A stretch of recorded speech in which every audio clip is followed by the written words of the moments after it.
Hey guys, what's going on? It's me, JG Sports here, and I'm bringing you guys my recap of the Cleveland Browns' victory over the Philadelphia Eagles with a final score of 22-17 Browns. And my Browns moved to 7-3 for the first time, I think, in like my life. It feels great. I just can't believe it. They're doing so well. I'm so happy for them. It's good to be a Cleveland Browns fan for once. And yeah, let's just keep this thing rolling. So yeah, let's just jump right into this video and talk about what happened in this game here. Um, Weather wasn't really as big of a factor as I thought it would be this game. The wind wasn't really a huge factor, but it was cold, chilly, rainy, snowy, all that stuff. But luckily, the weather was a little bit better this game than the past two games, so we didn't have to worry about that as much. The Browns would start with the ball to start the game. They went three and out, wasn't looking too good. Then all of a sudden the Eagles got the ball right after, and they started driving down that field. Made it all the way to our 5 yard line before we forced a fumble on their running back, Miles Sanders, and we would recover the ball and we would stop them from scoring that touchdown. That was huge. So just like that, the Browns already had a turnover in the first quarter on defense. So that was huge. The first quarter would be pretty quiet after that. But then the second quarter, right near the beginning of the second quarter, Philadelphia had the ball. Carson Wentz was throwing a pass, but he got hit the last second right as he threw by our cornerback Denzel Ward as he blitzed from the left. And Carson Wentz made a bad throw as he got hit, and Sione Takitaki, our linebacker, caught it, and he returned it for a touchdown, pick six. It was Takitaki's first big play of his NFL career. I felt super happy for the guy. You could tell when he reached the end zone, it just meant the world to him. It looked like he was just like praising God. It was really awesome to see him score that touchdown. And that was another big turnover for the Browns. So just like that, Browns already had two turnovers on the Eagles. And we're up 7-0 heading into halftime. Nobody would score after that. Pretty quiet. And I'd like to add that the Philadelphia Eagles absolutely stopped our running game in the first half. We had less than 20 rushing yards in that first half with Nick Chubb and Kareem Hunt combined. I mean, they were just absolutely stuffing us at the line. Couldn't do anything. I was really worried heading into halftime, even though we were up 7-0. I was like, they're stopping our run. If we can't get this run game going, what chance do we really have? Because our run game is kind of what we depend on. It's how we're winning games this season. It's not so much Baker Mayfield playing, hero ball. It's our it's our running back duo that's really getting us the wins here.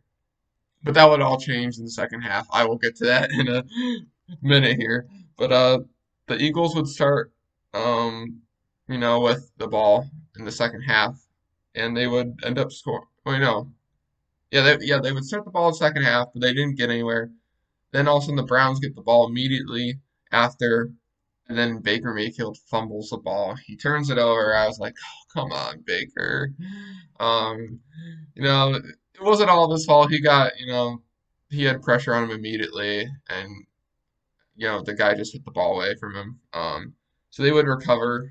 They had really good field position. I believe they recovered on our 20-yard line. And then the first play they ran on offense, it was a touchdown. Carson Wentz threw about a 19-yard pass to Richard Rodgers for the touchdown. And all of a sudden it was a tied game. And yeah, I was a little worried then. But the Browns would respond with a decent drive. It didn't result in a touchdown, but they would score a 46-yard field goal. Cody Parkey, our kicker, who seems to be Mr. Dependable. I mean, he makes all his field goals and all his extra points. He's playing well. So it was 10-7, and then the Eagles would get the ball back. They had bad field position, I remember, because I think we had a really good punt. They had really bad field position, and Olivier Vernon would get a safety in the end zone on Carson Wentz. That was huge. Um, let's just talk about Olivier Vernon for a second. He's been quiet this season. He hasn't really stepped up like we really expected him to. It's really just been Myles Garrett. But with Myles Garrett being out with COVID, somebody had to step up, and Vernon answered the call. He ended up having 3 sacks this game, and one of them was a safety, which is huge because that's 2 points plus our offense gets the ball back after. So yeah, that was huge. He would get a safety, and all of a sudden the score was 12-7 heading into the fourth quarter. So still anybody's game, but it was looking, pretty good for the Browns. And then the Eagles would score a field goal to start the fourth quarter, so it was 12-10. At that point, it was really close. Again, anybody's game at this point. But then the Browns would, have a pretty good drive down the field on offense finally, and Kareem Hunt finally punched it in for the score. He did this like incredible like Super Mario like double jump over one of the Philly defenders, and he I swear he like ran like when he was running like while he was like still in the air like jumping, and he ended up getting that touchdown. It was a 5-yard touchdown run. That was so awesome to see. That was a great run by Hunt. He'd been struggling all day, so I'm sure he felt really happy doing that. And also the Browns were up 19-10, so that means the Eagles needed a touchdown and a field goal to take the lead. But the Eagles wouldn't really do anything.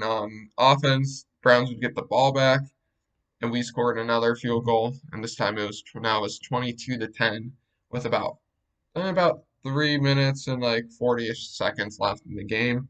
So it's still time for Eagles to do something, and they would do something. However, Denzel Ward would come up with a clutch interception. I believe when there's about like 2 minutes left in the game, Eagles were about to score. He comes up with a clutch interception, which was ironic because the previous play he got called for a pass interference play that brought the Eagles down to like the Browns territory. I believe they were like on our like 5 or 10 yard line about to score. Then Denzel Ward came up clutch. He got a pick off Carson Wentz. The Browns would have the ball back. However, we wouldn't really do anything with it because we were just trying to run the clock out. Eagles would get the ball back one last time, and they did score a late touchdown. Kind of frustrating. I kind of wanted to win 22-10, but win's a win.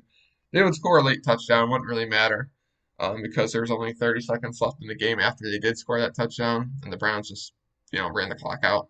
They just took a knee. They recovered the onside kick, which was good, and then they just took a knee.